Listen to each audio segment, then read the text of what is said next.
Olá, pessoal! Estamos iniciando mais uma aula do nosso estudo bíblico e agora a gente vai iniciar o livro de Gênesis. Vamos começar lá por livro de Gênesis. E esse vídeo vai ficar um pouco longo porque antes do livro de Gênesis eu vou fazer uma introdução sobre o Antigo Testamento. Você já viu outro vídeo, né, que eu fiz um resumo sobre o Antigo Testamento e aqui também eu quero trazer algo importante. Então, o Antigo Testamento, já diz, é antigo, né? É o que foi escrito, o Velho Testamento, né, que a gente fala. Antes de Cristo, é o que aconteceu lá no começo da história da humanidade, como que foi desencadeando as coisas para chegar até Jesus. Muitas pessoas falam que o Antigo Testamento, o Velho Testamento não vale, é o Novo que é importante. Não, os dois são importantes. Claro que quando Jesus veio, Jesus cumpriu algumas coisas que hoje nós não precisamos cumprir mais. Quando você lê os livros Levítico, Deuteronômio, Número, esses livros, Êxodo, vai ter algumas coisas que naquela época era lei do povo de Deus e hoje não é mais. Daí você se pergunta, como assim? Naquele tempo era uma lei e hoje não é?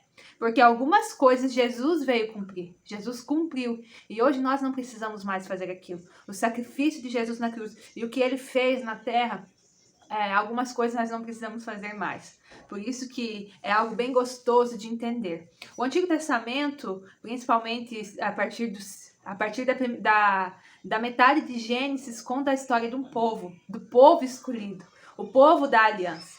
E essa história, ela vai ir até o último livro do Antigo Testamento. Então, a gente vai começar ali com Abraão, ali na metade de Gênesis, e a gente vai até o último livro do Antigo Testamento com a história do mesmo povo. Então, você que gosta de história, gosta de curiosidades, vai ser muito bom, porque é algo que acontece, que não tem fim, que não para, ele continua. E vai vindo gerações, e vai vindo povos, e você vai entender, isso aqui aconteceu hoje, porque aquilo lá aconteceu lá atrás. Pessoas fazem isso hoje porque atrás foi feito aquilo. Povos estão lutando contra povos porque lá atrás teve alguma coisa. E é o que a gente vai ver, é o que a gente vai entender.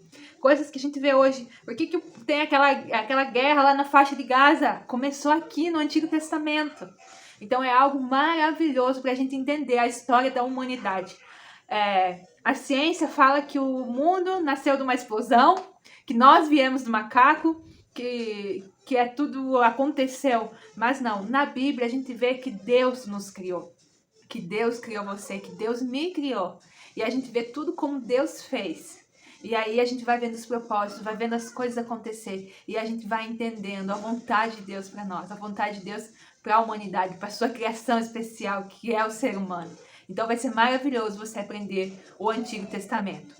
E o livro é dividido, o Antigo Testamento é dividido em 4 partes. Os livros da lei, que é os 5 primeiros livros da Bíblia, foram escritos por Moisés. Esses 5 livros que foram escritos por Moisés, que é Gênesis, Êxodo, Levítico, Números e Deuteronômio, a gente vê que Moisés ele nasceu ali no livro de Êxodo ali.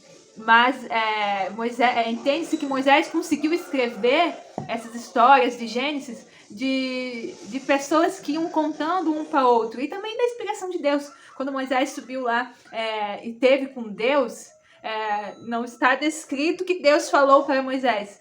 Mas a gente tem certeza que Deus transmitiu para Moisés. Moisés viu tudo aquilo que aconteceu antes dele. Então Moisés conseguiu escrever. E aí tem os livros históricos, que é o livro de Josué, Juízes, Ruth, 1º e 2º Samuel, 1º e 2º Reis, 1º e 2º Crônicas, Esdras, Neemias e Esther. Esses livros contam a história desse povo. Quando começou os reis, quando teve o período de juízes, daí começou os reis. Aí depois teve todas aquelas guerras, veio vários reis, várias nações lutaram contra nações. E aí a gente vê os livros de sabedoria, que é Jó, Salmos, Provérbios, Eclesiastes e Cantares, que são livros, principalmente Salmos, Provérbios, a gente pega lá um capítulo e vai ler, e é gostoso, são livros de sabedoria. E aí tem os livros proféticos, que são os livros dos profetas. Esses profetas, eles viveram durante o período dos livros históricos, principalmente dos livros de Samuel, Reis, Crônicas, Esdras, Neemias e Esther. Então, os livros históricos, os livros proféticos, eles estão intercalados. Isso vai ser gostoso que você vai entender ao longo do estudo, tá bom? Então, agora a gente vai falar um pouco sobre o livro de Gênesis. Então, a gente vê o livro de Gênesis, é o primeiro livro que você vai ler, você deve estar lendo. E o livro de Gênesis significa início, a origem. Em Gênesis a gente vê o início de tudo. Também não é atribuído o início de Deus. Eu tenho certeza que todo mundo já se fez essa pergunta, todo mundo já recebeu essa pergunta. Como que Deus nasceu? Tá, Deus criou, mas quem criou Deus? Deus é. Deus é. Então, assim, essa é uma dúvida que a gente precisa ter a certeza que Deus é. Não é algo palpável que alguém vai responder. Simplesmente Deus é.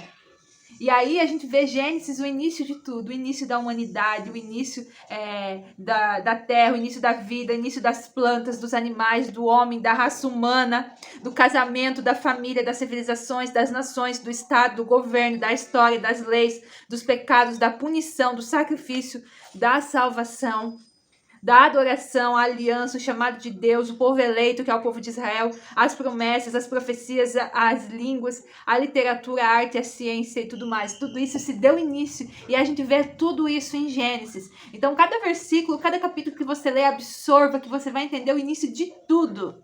Aí a gente vê ali na primeira parte do livro, até o capítulo 11, a criação de tudo que existe.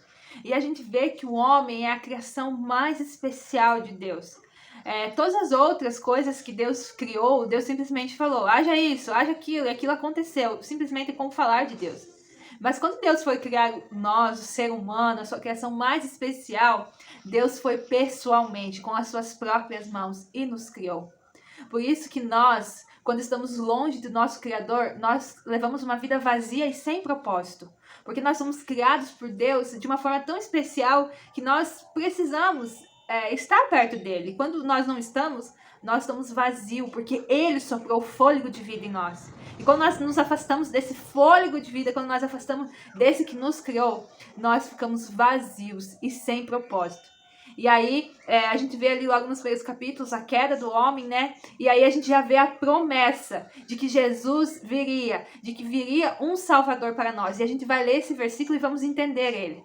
Aqui no capítulo 3, versículo 15, diz assim: porém, inimizade entre você e a mulher, entre a sua descendência e o descendente dela, este ferirá a sua cabeça e você lhe ferirá o calcanhar. Aqui Deus está falando para a serpente. A serpente representa Satanás, representa o anjo caído, Lúcifer, que a gente viu até lá em Apocalipse, né? Quando a gente fez, se você não assistiu a aula de Apocalipse, tá aqui nos vídeos do YouTube. Então, Lúcifer é um anjo caído. Então, ele veio tentar o homem, querer fazer com que o homem se afaste da presença de Deus. E ali, quando o homem pecou, Deus também trouxe a mensagem de que Jesus viria. Então ele está falando para a serpente assim: porém, inimizade entre você e a mulher, entre a sua descendência e o descendente dela, este ferirá a sua cabeça e você lhe ferirá o calcanhar. Então aqui já está trazendo referência a Jesus.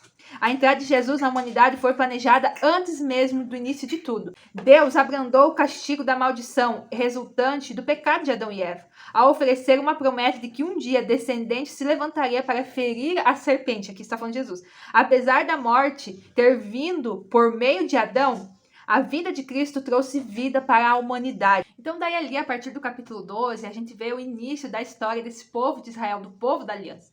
E a gente vê ali já no início a chamada de Abraão, quando Deus chama ele para uma terra onde ele ia mostrar, para uma terra onde ele ia iniciar, onde ele ia começar. E ele já velho, né, quando Deus deu a palavra que ele seria pai de multidões, ele já era na idade de 100 anos e Sara com 90 anos. Então, de uma certa forma, Sara, principalmente, ela não creu na promessa que Deus deu para eles. E ela quis dar aquele jeitinho que a gente fala, o jeitinho brasileiro, colocou a sua serva para ter filho.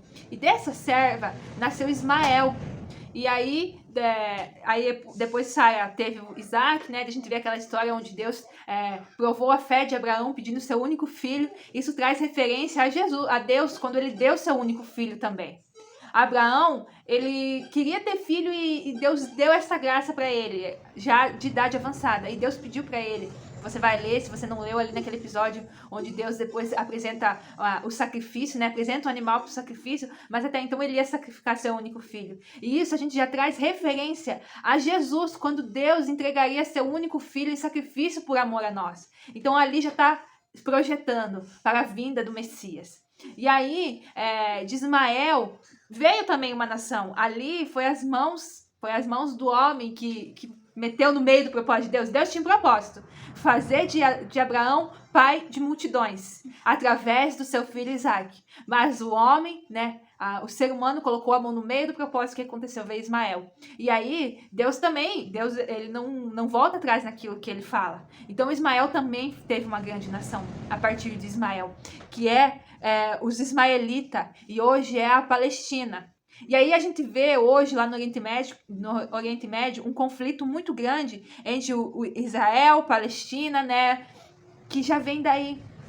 Porque os muçulmanos, a raça mais que é mais contra o povo de Israel é esse dali, que veio de algo que foi colocado à mão do homem no meio. Algo que era ser o propósito de Deus, mas o ser humano interviu.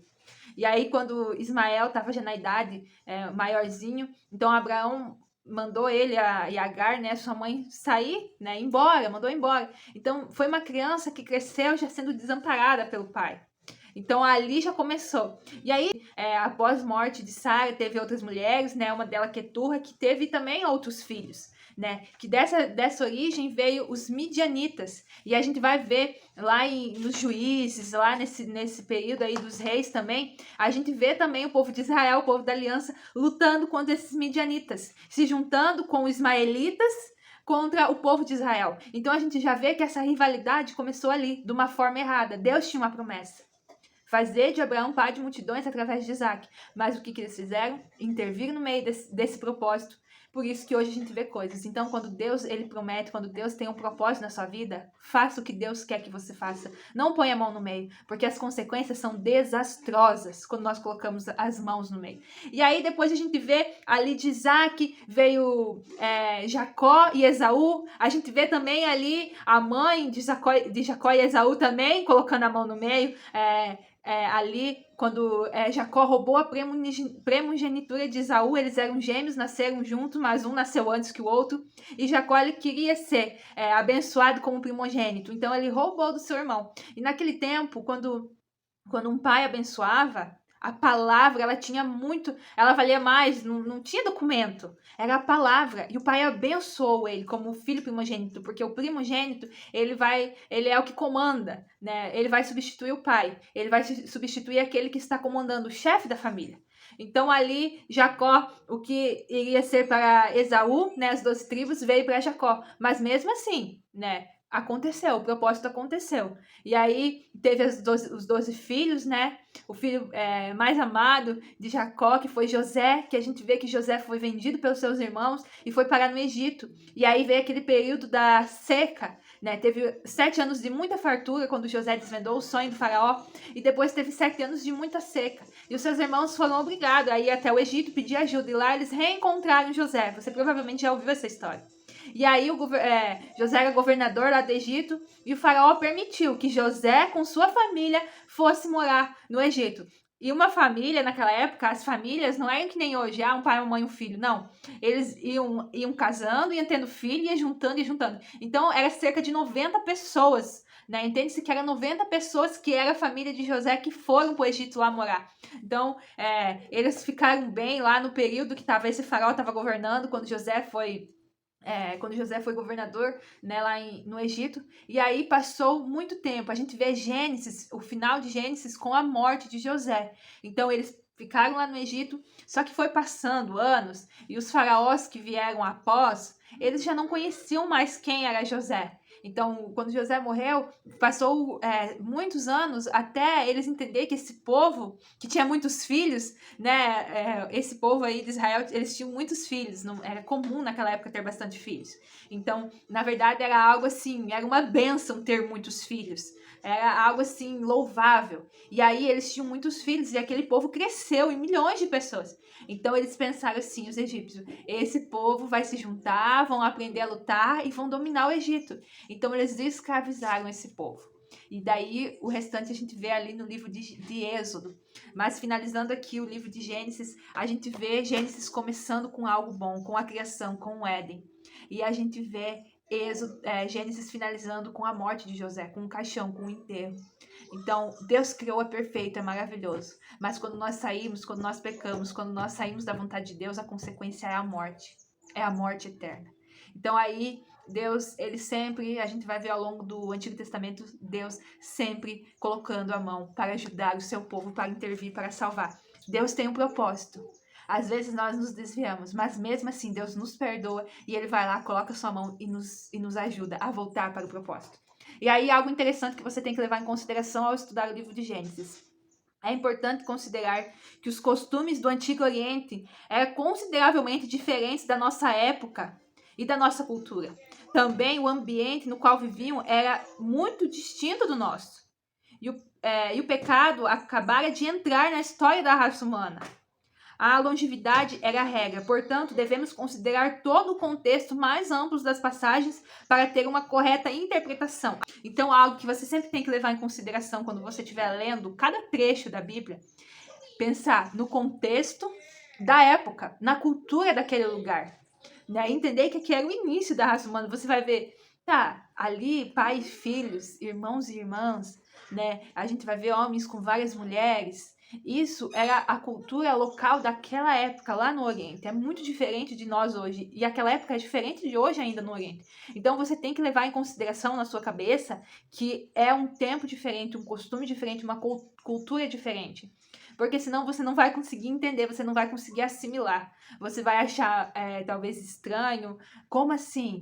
Mas era o costume local da época. E lá é a cultura, era a cultura da época. Então a gente sempre tem que nos projetar para aquele lugar, para o lugar onde foi escrito, para a cultura da época. Como assim, né? Tanto que veio uma pergunta lá, quando a gente fez o Novo Testamento, por que nenhuma mulher escreveu o Evangelho? Por que nenhuma mulher escreveu os livros? Né? Não é por causa... é machista, não tem nenhuma mulher. Não é por causa disso. Porque naquela época, provavelmente as mulheres nem sabiam ler e escrever, né? A gente vê que no Brasil, né, séculos passados, que as mulheres não tinham lugar de fala. Então pensa naquela época lá. E mais, nem os homens às vezes sabiam ler e escrever. Naquele período lá, era o primogênito, era o filho mais velho que o pai ia ensinar ele a ler e a escrever. Tanto que a gente vê isso na história de José. Jacó, ele queria ensinar o filho mais velho a ler e escrever, mas ele não gostava, ele não queria. Então Jacó escolheu José. Então José, quando foi para o Egito, ele não era o filho mais velho, mas ele sabia. E por ele saber, ele se destacou lá. Então, naquela época, nem todo mundo sabia ler e escrever. As mulheres tinham um lugar diferente na sociedade naquela época. As mulheres tinham um papel diferente. Então, tudo que você for ler, tudo que você for analisar, pensa na cultura local. Pensa naquela época, tá bom? E assim será muito mais fácil de você conseguir entender. E sempre que tiver uma dúvida, pode mandar mensagem para mim, que eu vou estar auxiliando você no seu estudo. Bom estudo, boa leitura do livro de Gênesis.